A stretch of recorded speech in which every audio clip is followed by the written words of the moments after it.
but today we're getting to know about the tea industry. And our next speaker is from right here. He's a Pakistani. He's a public intellectual. He's a writer, social worker, and one of the most captivating of speakers. Ladies and gentlemen, please welcome Mr. Javed Jabbar. And the topic of his speech will be tea and the times. Please welcome. There he is.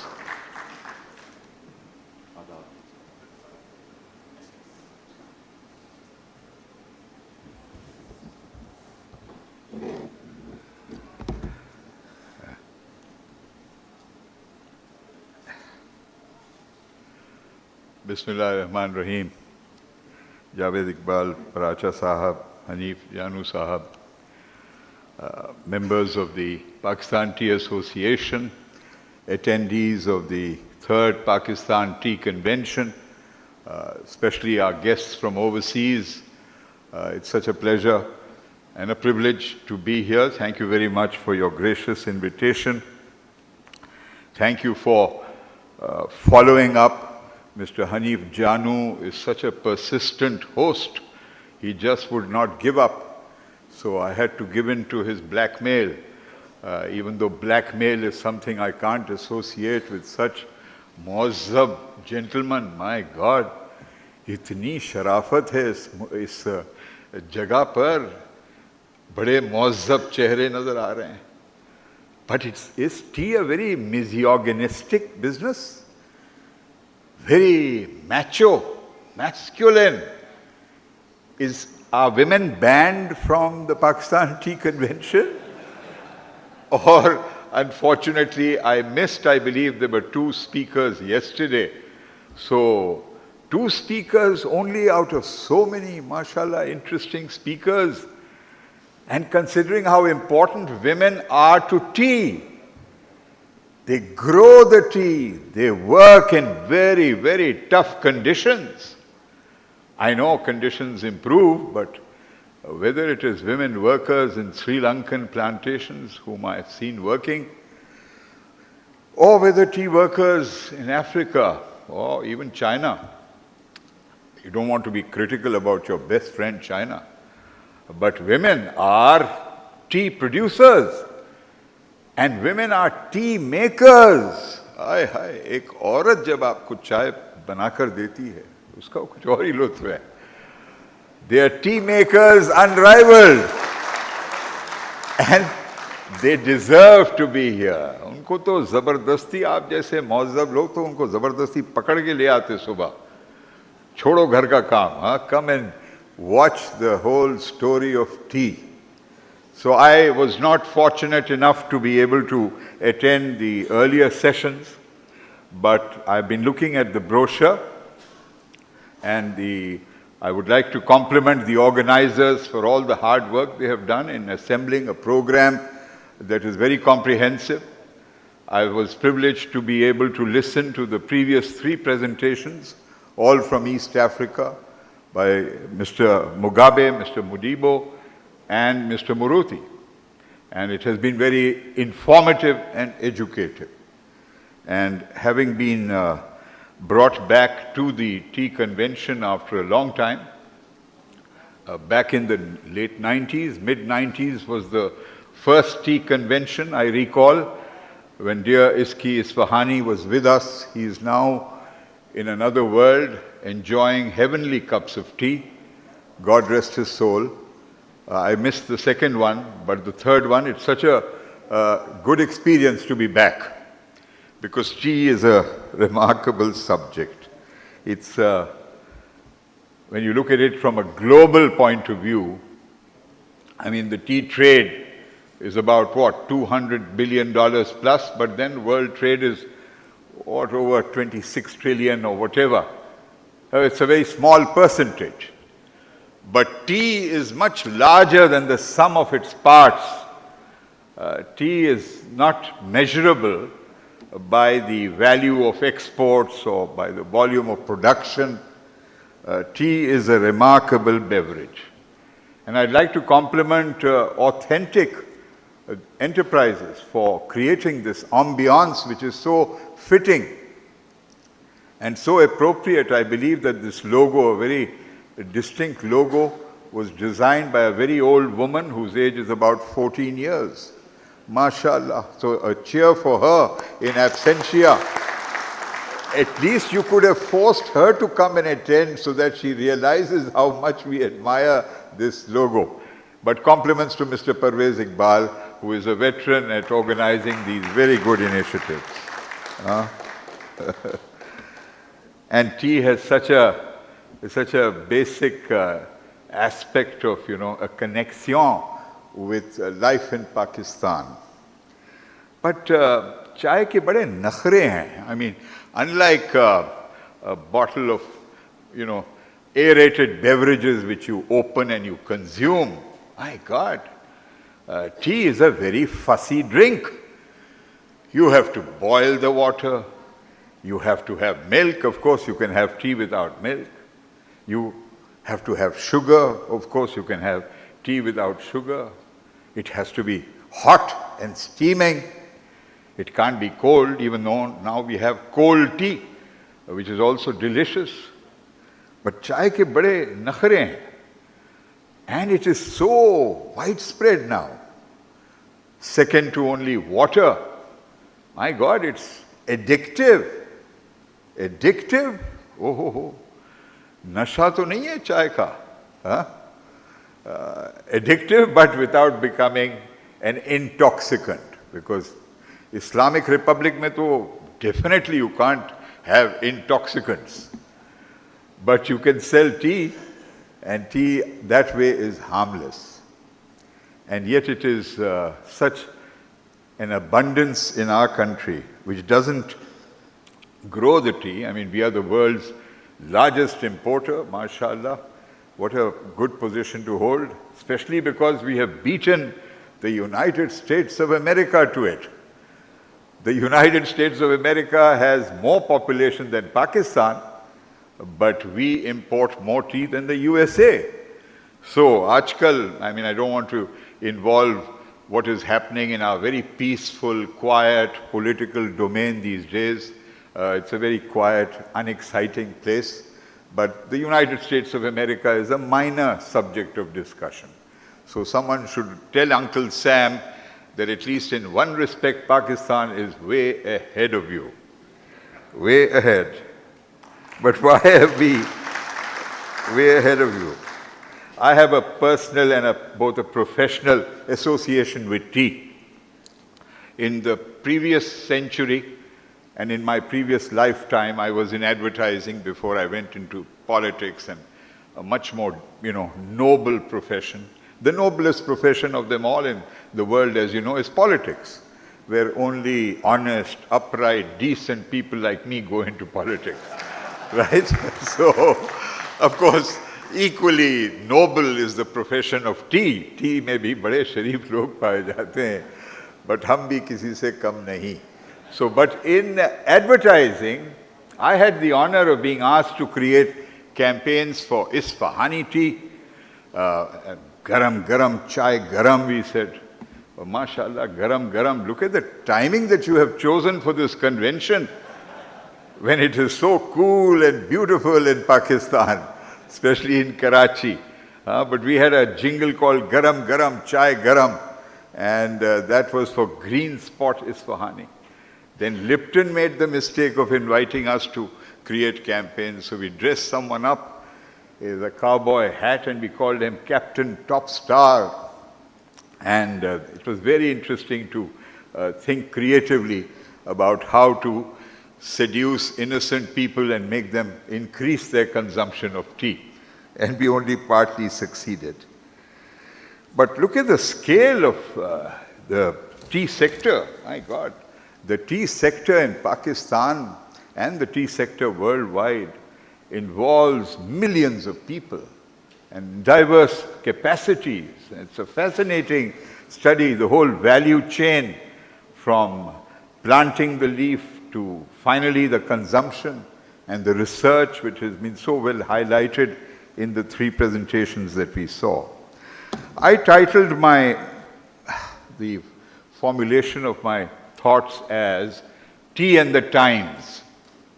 वक्त तो फिर हर एक के लिए अहम होता है, but I thought there is a particular relevance in looking at it from maybe a Pakistani viewpoint, but at the same time a human viewpoint, about the connection of tea and time.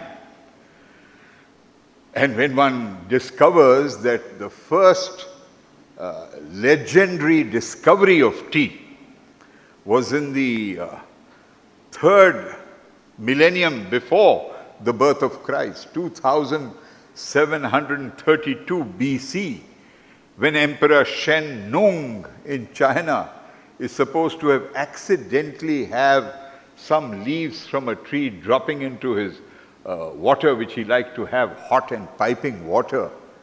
And there they taste the flavor of that water changed that day. This is the legend. We can't prove it. But here in Pakistan, which has inherited one of the world's greatest and the world's earliest civilizations, when Emperor Shen Nung in China was discovering tea, we in Pakistan were discovering urban planning in Mohenjo-daro. 5,000 years ago, and even earlier, and 2,000 years earlier than Mohenjo-daro, in Mehergarh in Balochistan, which is 7,000 years old. In Mohenjo-daro, there was a flourishing civilization. I went back there about 2 months ago. It again struck me the precision of the planning of the sewage systems, the water storage systems, and the lack of weapons. No armor was ever dug up in the ruins of Mohenjo-daro. They are still digging, but they have not come across an arsenal of arms. And it was not an hierarchical civilization. There is no sign of kings and courtiers. It seemed to be a very proletarian, citizen-based civilization, mashallah. So, when tea comes into the world, thousands of miles away here in the Indus Valley civilization, there were human beings exploring what it is to live together rather than one on top of the other. Of course, there must have been powerful people and less powerful people, as it always happens.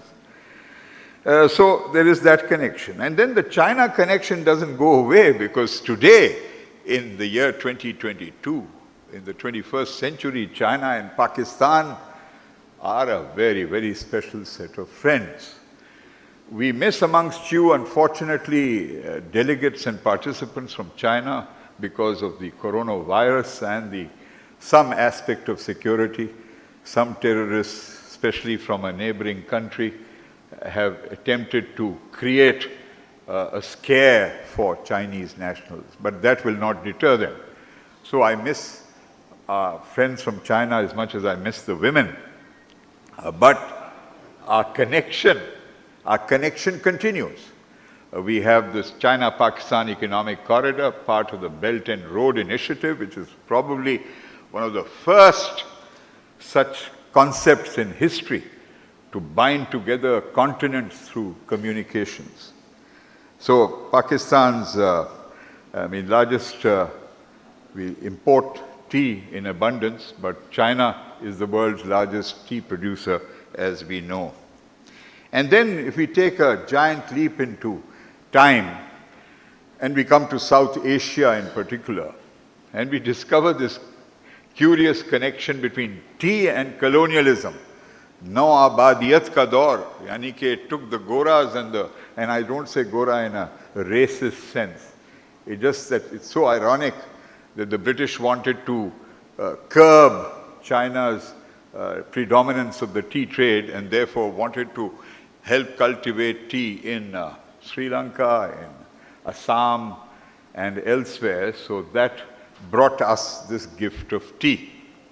And even though our friends in Africa have said the first tea saplings were planted around the start of the 20th century, the infusion of tea as a commodity, as a plant, had already begun.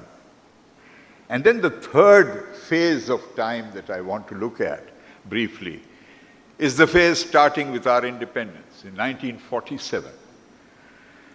The world's most uniquely created nation state. No country in the world was ever created the way Pakistan was created. Two wings of the country with almost equal population, separated by 1,000 miles, not a friendly territory, but a very hostile territory. Imagine if between Alaska and the United States there was Russia, what USA would have felt like. And even Alaska they purchased, but here was two parts of South Asia's population wanting to be part of the same state. And in fact, the Pakistan movement began from Dhaka. And tea was such an important product of East Pakistan. Tea was a bridge that tried to close the gap. How hostile India was. India didn't even want us to exist for 6 months. Their home minister had said, Pakistan won't last for more than 6 months. And they made all their efforts to ensure that the country did not survive.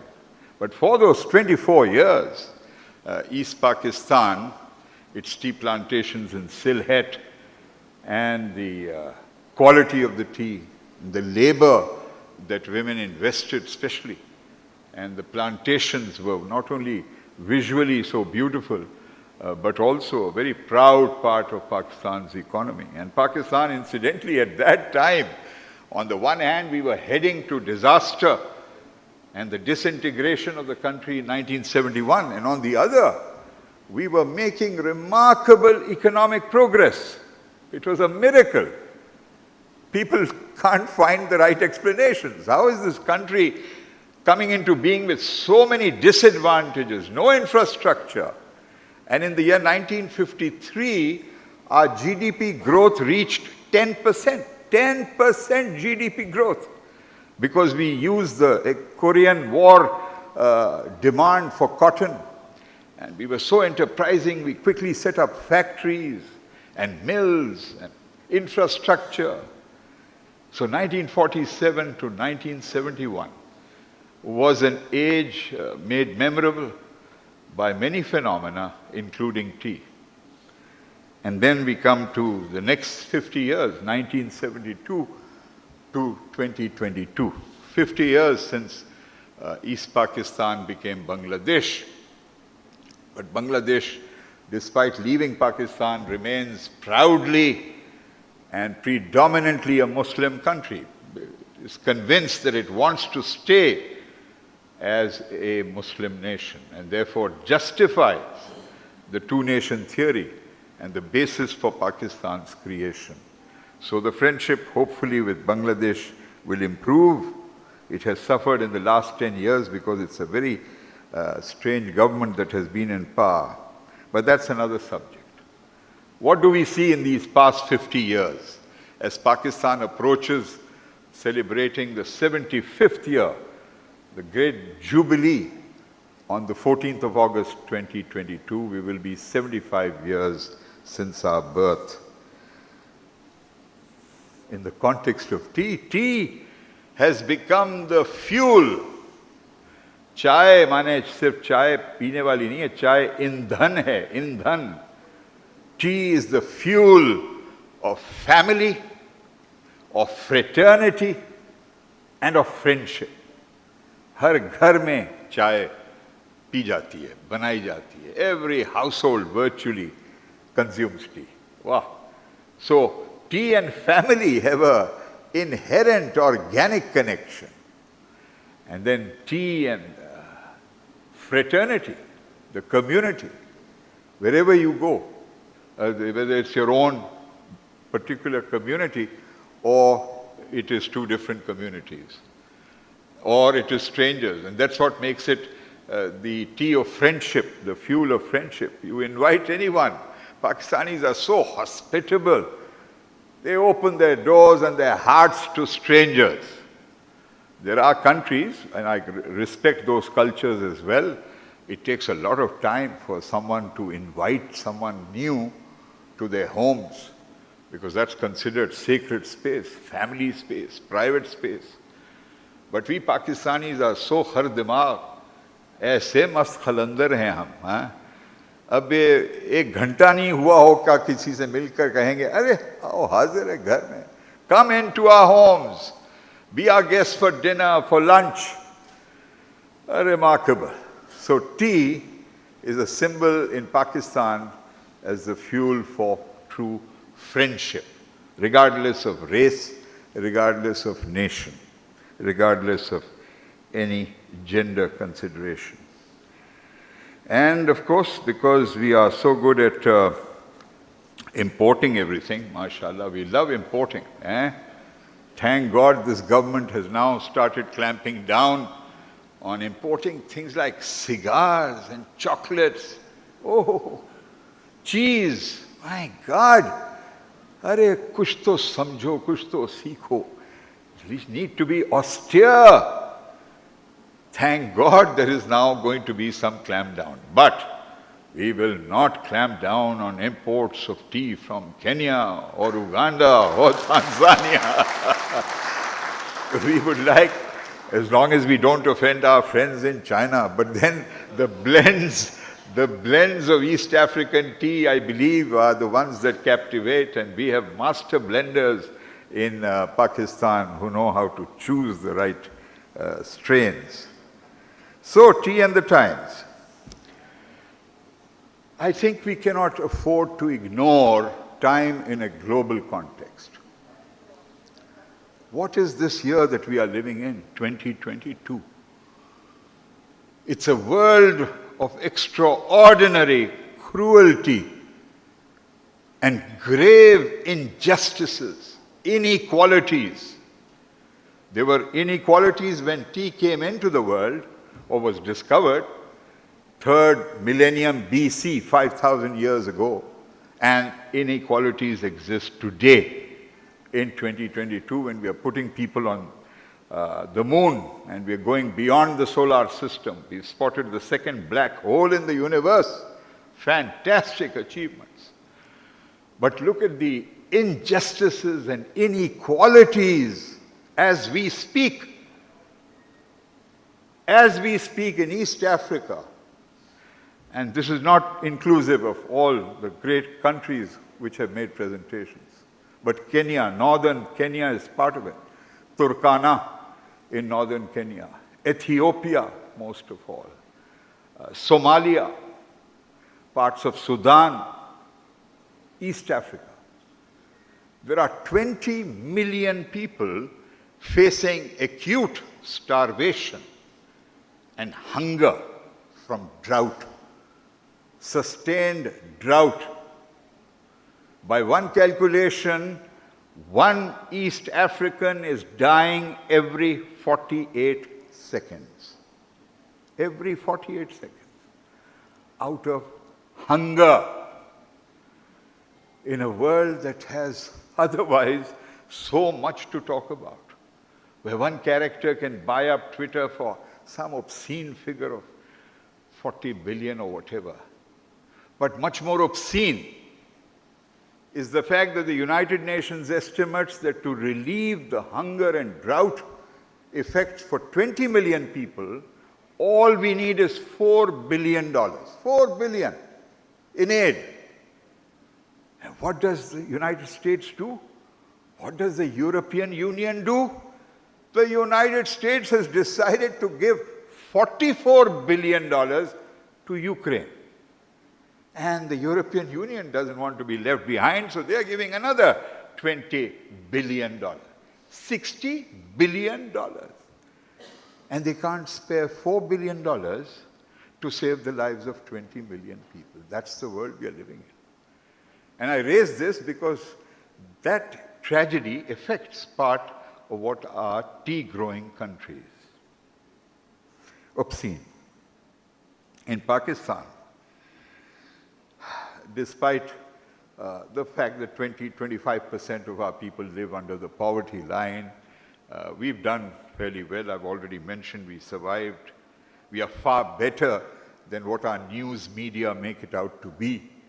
हम ना शुक्रे भी हैं, बहुत ना शुक्रे हैं, सारा वक्त शिकायत, always complaining, demanding, ये नहीं हुआ, वो नहीं हुआ. Compare what we were in 1947, when our life expectancy was about 48 years. Today it's over 62 years. More Pakistanis are living. But we've got to, one of the reasons why tea consumption is growing in Pakistan is the ticking time bomb of population growth. Pakistanis are very good at making babies. We are amongst the world's best. Give us half a chance, we leave everyone behind. We are when you compare all the large Muslim countries of the world, we are right up front in terms of high population growth rate. Even Iran, which is ruled by a religious clergy, Ayatollah Khamenei, and in Khomeini's time, they decided we have to stabilize population growth. So they've actually brought it down compared to Pakistan. But hum lage hue hain mast khalandar. Indonesia, the world's largest Muslim country, has brought it down. Bangladesh has brought it down. Turkey, Malaysia. But Pakistanis, make babies and in fact feed the baby with tea. If you don't have, give it tea. And this is not a joke. It is funny, but about only 37 years ago when I began voluntary work in the Tharparkar arid region, where in fact by coincidence I'm proceeding in about 2 hours' time. But I'll take off my tie, I'll take off my shirt because I wanted to look respectable to you people since I'm appearing before tea magnates. But in Tharparkar, I remember when we started working in extreme drought, literally there were villages and families where there was no food, but there was tea. There was always tea available. It was bizarre. कि चाय P के जानी है साईं, चाय के बगैर आपको जाने नहीं देंगे. My God, so hospitable. And I could see even little children being given tea. But that's the kind of world we live in, full of contrasts and contradictions. But even if you're in the tea business, please don't think you are not affected. We must have balanced population growth, not excessive, just because it will improve consumption of tea. We can't afford it. Because the second danger we are facing is acute water scarcity. The per capita water availability has dramatically declined because of high population growth and our terrible lack of saving capacity.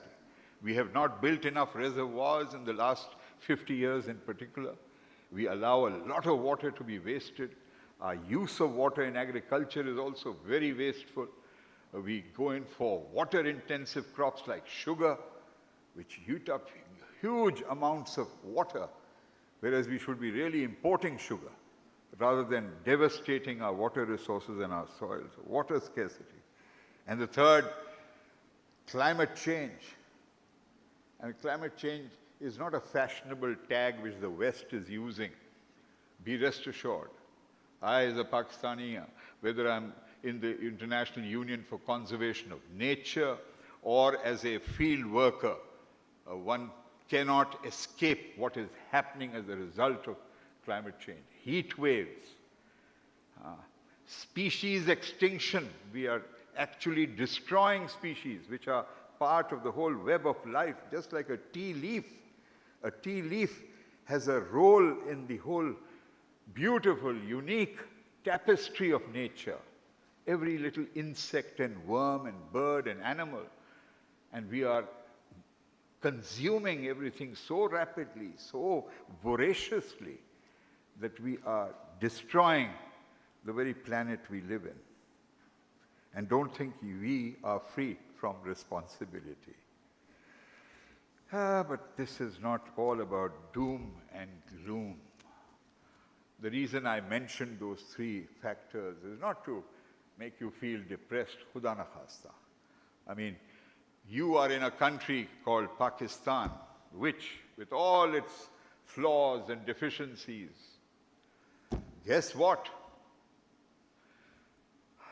Forget the Human Development Index. Forget the debt index. Oh my God, we love borrowing also. But there's one index where very few countries beat us, and that is the Global Happiness Index. Global Happiness Index. And guess what? In the Global Happiness Index, Pakistan is far ahead of Turkey, Iran, China, India, Sri Lanka, Bangladesh. इसके ऊपर ताली बजा लो. We are somewhere in number 1960. We are a crazy country, crazy people. Huh? If you point out a problem to them, you go to a thela wala standing there in the blazing sun, desperate, doesn't know whether he'll even earn 200 rupees that day or 300 rupees that day. And you try to empathize with him. And he'll look at you very condescendingly and he'll say, Allah khair karega. Oh, such faith in the Almighty and such faith in each other. Thank you very much for your patience. Wish you a very successful convention. Thank you.